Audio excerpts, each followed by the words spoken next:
ఎవరికి పోలేదురా బాబు, ఒక్కదానికి ముఖం ఉండదు.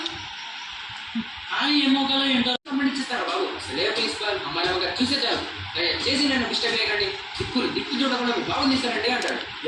చూసు తప్ప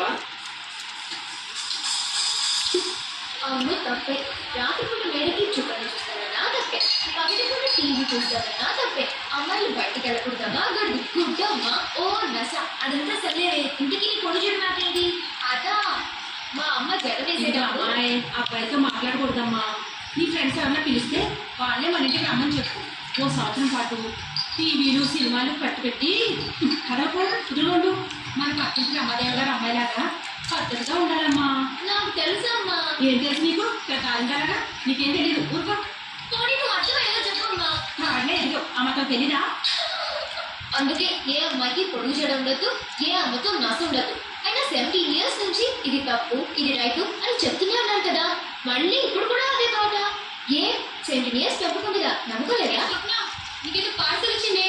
పార్సలా? నాకు పార్సలా? అది ఇందుకే నమ్మకం లేకపోవడం అనేది.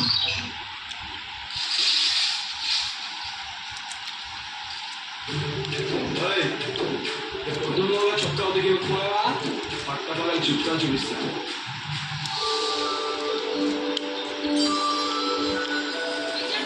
ఆకర్షించుకుంటాయి, ప్రజాప్రభుత్వాలు ఆకర్షించుకుంటాయి.